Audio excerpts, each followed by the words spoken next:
নমস্কার, পম্পাস কিচেনে আপনাদের সকলকে জানাই অনেক অনেক স্বাগত।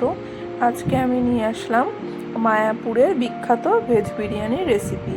তাহলে চলুন শুরু করি কিভাবে বানিয়েছি আমি বিরিয়ানিটা। প্রথমে মোটামুটি এখানে 300 থেকে 250 থেকে 300 গ্রাম বিরিয়ানি চাল নিয়ে নিয়েছি। এটা ইন্ডিয়া গেট রাইস। নিয়ে নিয়েছি সয়াবিনটাকে আমি একটু নুন দিয়ে কিন্তু সেদ্ধ করে নিয়েছি। কেটে নিয়েছি কিউব করে রাখা পনির, আর নিয়েছি 7 থেকে 8 কোয়া কাজু, 1 চামচ চাল মগজ, আর একদিকে নিয়েছি ছোট্ট এক টুকরো টমেটো, আদা আর একটুখানি কাঁচা লঙ্কা। তো প্রথমে আগে আমি মশলাটা বানিয়ে নিই। তো কাঁচা লঙ্কা, আদা, টমেটোটা আমি মিক্সির মধ্যে দিয়ে দিলাম, আর কাজু আর মগজটা আমি ভিজিয়ে রেখেছিলাম মোটামুটি 5 মিনিটের জন্য, যাতে একটা এরকম ঠিক মিহি ক্রিমি টেক্সচার একটা মশলা আমি রেডি করতে পারি। তো মশলাটা রেডি হয়ে গেছে। এবার আমি একটা বোলের মধ্যে সম্পূর্ণ মশলাটা আমি ট্রান্সফার করে নিলাম। আর আমি নিয়েছি টক দইটাকে একটু ফেটিয়ে ভালো করে বড় চামচের 2 থেকে 3 চামচ আমি টক দই দিয়ে দিলাম। এবার আমি দেব স্বাদ মতো লবণ, অল্প একটু লঙ্কার গুঁড়ো, যেহেতু কাঁচা লঙ্কা দিয়েছি খুব বেশি লঙ্কা আমি দিলাম না, ঝাল লঙ্কার গুঁড়ো দিলাম আমি, আর দিলাম একটুখানি হলুদ গুঁড়ো, আর 1 চামচ মতো এরকম কেওড়া ওয়াটার আমি দিয়ে দিলাম। দিয়ে এবার আমি যে সেদ্ধ করে রেখেছিলাম সয়াবিনটার এক্সট্রা জলটা ঝরিয়ে আমি এর মধ্যে দিয়ে দেবো। তার আগে আমি একটা চামচ দিয়ে মশলাটাকে ভালো করে আমি সমস্ত কিছু মিশিয়ে নিচ্ছি।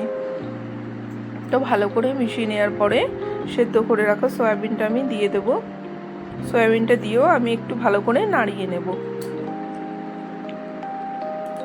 ভালো করে নাড়িয়ে নেওয়ার পরে আমি একটুখানি দিয়ে দেব কেনা বিরিয়ানি মশলা, যে বাজারে যে কেনা বিরিয়ানি মশলাটা পাওয়া যায় আমি সেটাই ব্যবহার করছি। আপনারা চাইলে হোমমেড মশলা ব্যবহার করতে পারেন। তো দিয়ে দিলাম একটুখানি বিরিয়ানি মশলা, আর যেহেতু টক দই দিয়েছি সেটার ব্যালেন্সের জন্য আমি দিয়ে দেবো একটুখানি চিনি। দিয়ে আমি ভালো করে মিক্স করে নেব। তো চিনিটাও আমি দিয়ে দিলাম, দিয়ে ভালো করে মিক্স করে এটা 10 মিনিটের জন্য রেস্টে রেখে দেবো, যাতে সয়াবিনটা ভালো সফট হয়ে যায় আর এটার ফ্লেভারটা কিন্তু সম্পূর্ণ সয়াবিনের মধ্যে চলে আসবে। তো এটা হয়ে গেছে রেডি, আমি 10 মিনিটের জন্য সরিয়ে রাখলাম। এবার আমি একটা বোলের মধ্যে অল্প একটু দুধ নিয়ে নিয়েছি, তার মধ্যে দিয়ে দিলাম একটুখানি জাফরান, আর আমি দেব 2 চামচ মতো কেওড়া ওয়াটার। আর হ্যাঁ, আমি কিন্তু একটু বিরিয়ানি এসেন্স দিয়েছিলাম, সেটা আমি স্কিপ করে গেছি, দেখাতে পারিনি। আপনারা অবশ্যই মনে করে এই টাইমে বিরিয়ানি এসেন্সটা দিয়ে দেবেন। এবার আমি নুন হলুদ দিয়ে সেদ্ধ করে রেখেছিলাম আগে থেকেই আলুটা। তো এদিকে আমি প্রথমে চালটা রেডি করব, মানে ভাতটা বানাবো। দিয়ে দিলাম গরম জল, পরিমাণ মতো লবণ, গোটা গরম মশলা, সাদা তেল। এবার চালটাকে আমি ভালো করে ধুয়ে রেখেছিলাম সেটা আমি দিয়ে দিলাম। চালের থেকে অবশ্যই জলটা একটু বেশি নেবেন, এতে কি হবে ভাতটা কিন্তু খুব সুন্দর ঝুরঝুরে হবে। আর ভাতে লবণটা যাতে একদম টান হয় সেই বুঝে কিন্তু লবণটা একটু বেশি দেবেন। তো ভাতটা আমি ওদিকে ট্রান্সফার করে দিলাম, আর এদিকে আমি কড়াইতে দিয়ে দিলাম সাদা তেল। দিয়ে দেওয়ার পরে তেলটা গরম হয়ে গেলে আমি কিন্তু এরকম পনিরের কিউবগুলো অল্প একটু লবণ দিয়ে ভেজে নেব। খুব বেশি লাল করে ভাজার কোনো প্রয়োজন নেই, তাহলে কিন্তু পনিরটা শক্ত হয়ে যাবে, তাহলে কিন্তু খেতে একদমই ভালো লাগবে না। তো এটা মাথায় রেখে মোটামুটি একটু লালচে কালার যতক্ষণ না আসে ততক্ষণ পনিরটা ভেজে নিতে হবে। ঠিক যখনই এরকম একটা কালার চলে আসবে পনিরগুলোকে কিন্তু আমি তুলে নেব। এবার এই তেলের মধ্যেই নুন হলুদ দিয়ে সেদ্ধ করে রেখেছিলাম আলু, সে আলুগুলোকেও কিন্তু একটু আমি ভেজে নেব। তো দিয়ে দিলাম আলুগুলো তেলের মধ্যে। খুব বেশি ভাজার দরকার নেই, যেহেতু 80% অলরেডি আমি আলুটাকে কুক করে ফেলেছি, তাই জাস্ট একটু আমি তেলের মধ্যে সটে করে নেব। তো একটুখানি দিয়ে দিলাম, দিয়ে একটু ওপরে যতক্ষণ একটা কোটিং আসছে ততক্ষণ আমি একটু ভেজে নেব। ভেজে নেওয়ার পরে এই তেলের মধ্যেই আমি দিয়ে দেব 2 থেকে 3 চামচ মতো ঘিটা দিয়ে দিলাম। এবার আমি যে সয়াবিনটা রেস্টে রেখেছিলাম 10 মিনিট পরে, সেটা আমি এই তেলের মধ্যে দিয়ে দেব। তেলের মধ্যে দিয়ে দিলাম। এরকম সাদা তেল আর ঘিটা মিশিয়ে কিন্তু এই গ্রেভিটা রান্না করলে ভীষণ সুন্দর একটা গন্ধ আসছে, মানে এত অপূর্ব টেস্ট হয়েছিল আপনাদের কি বলবো। অবশ্যই বাড়িতে এইভাবে একবার বানিয়ে ট্রাই করবেন। আশা করছি চিকেন মাটনের থেকেও ভেজ বিরিয়ানি খুব ভালো লাগবে। তো যাই হোক, সয়াবিনটাকে কিন্তু খুব ভালো করে কষিয়ে নিতে হবে। তো আমি 2 মিনিটের জন্য ঢাকা দিয়ে রেখেছিলাম।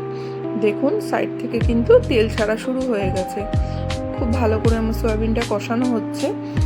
তো আমি যে মশলাটা করেছিলাম সেই মশলার মিক্সি ধোয়া জল আমি একটুখানি এর মধ্যে দিয়ে দেবো, যাতে সয়াবিনটা একদম সুন্দর করে রেডি হয়ে যায়। তো একটুখানি জল দিলাম, বেশি জল দেওয়ার কিন্তু কোনো প্রয়োজন নেই, যেহেতু সব কিছুই সেদ্ধ করা রয়েছে। বেশি জল দিলে কিন্তু বিরিয়ানিটা একদম ঝোলঝোল হয়ে যাবে, একদম বিচ্ছিরি হবে। তো এই জিনিসটা মাথা রেখে কিন্তু জলের ব্যালেন্সটা খুব বুঝে আপনারা দেবেন। দেখুন ঠিক এরকম পর্যায়ে আমি কিন্তু যে ভেজে রেখেছিলাম আলু আর পনিরটা, সেটা আমি এর মধ্যে অ্যাড করে দেব। তো দিয়ে দিলাম আলু আর পনিরটা দিয়েও আমি মোটামুটি 2 থেকে 1 মিনিটের জন্য আমি এটা ভালো করে একটু কষিয়ে নেব, যাতে মশলার সাথে আলু, পনির, সয়াবিন সমস্ত কিছু ভালো করে মিক্স হয়ে যায়। তো ভালো করে আমি মিক্স করে দিলাম, তাহলেই কিন্তু একদম রেডি হয়ে যাবে আমাদের এই গ্রেভিটা। দেখুন ঠিক এরকম শুকনো শুকনো কিন্তু করতে হবে, বেশি জল কিন্তু রাখা কিন্তু চলবে না। তো এটা রেডি হয়ে গেল। এবার ফাইনাল টাচ। তো প্রথমে আমি দেখুন ভাতটা রেডি করেছি, কি সুন্দর ঝুরঝুরে হয়েছে। এটা কিন্তু মোটামুটি 80% হয়ে গেছে। আপনি একটু জুম করে দেখানোর চেষ্টা করছি। ঠিক এরকম পর্যায়ে তো আমি একটা কড়াই নিয়ে নিয়েছি, দিয়ে দিলাম এর মধ্যে একটুখানি ঘিটা দিয়ে ব্রাশ করে দেব। প্রথমে আমি একটা ভাতের লেয়ার দেব। আর আপনারা অবশ্যই মাথায় রাখবেন, যেই হাঁড়িতে বা কড়াইতে আপনারা বিরিয়ানিটা দম দেবেন সেটা যেন অবশ্যই একটু মোটা হয়। আর যদি বাই চান্স পাতলা হয় তাহলে নিচে অবশ্যই একটা তাওয়া বা চাটু যেটাই বলুন তার কিন্তু ওপরে আপনারা দমে দেবেন, নাহলে কিন্তু এটা লেগে যেতে পারে। তো আমার কড়াইটা যথেষ্ট মোটা আছে, তো আমি তার জন্য ডাইরেক্ট এটা ওভেনেই বসাবো। তো প্রথমে আমি একটা ভাতের লেয়ার দিয়ে দিলাম। এবার রেডি করে রাখা যে গ্রেভিটা সেটা আমি অল্প দিয়ে দিলাম। কড়াইটা ছোট বলে আমি কিন্তু এখানে 2টো লেয়ার করতে পেরেছি। আপনারা অবশ্যই জায়গা বড় থাকলে যে যেরকম যটা পছন্দ ততটুকু লেয়ার কিন্তু আপনারা করতেই পারেন। যাই হোক, এবার আমি দিয়ে দিলাম গ্রেভিটা। এবার এর ওপরে আমি আমার একটা ভাতের লেয়ার দিয়ে দেব। ভাতের লেয়ারটা দিয়ে দিলাম। এবার ভাতের লেয়ারটা দিয়ে দেওয়ার পরে আবার আমি সমস্ত যেই আরেকটু গ্রেভি রয়েছে সে সমস্তটুকু কিন্তু এর মধ্যে দিয়ে দেবো। এইভাবে অবশ্যই বাড়িতে বানাবেন ভেজ বিরিয়ানি, দারুণ লাগবে খেতে। এই স্টেপ বাই স্টেপ এই রেসিপিটা ফলো করলে আশা করছি খুব ভালো লাগবে। যারা মাছ, মাংস, পেঁয়াজ, রসুন খান না তাদের জন্য একদম পারফেক্ট রেসিপি। তো তাদের কথা চিন্তা করেই কিন্তু আমি এটা আজকে বানালাম।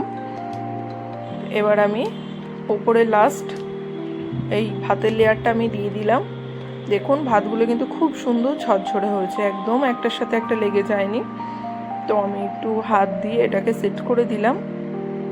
দিয়ে এবার ফাইনাল যে দুধটা আমি রেডি করে রেখেছিলাম সেই দুধটা এরকম ওপর থেকে দিয়ে দেব বিরিয়ানি মশলা, আর দেব বড় চামচের 1 চামচ ঘি দিয়ে মোটামুটি 10 মিনিটের জন্য একদম স্লো ফ্লেমে এটা আমি বসিয়ে দেব।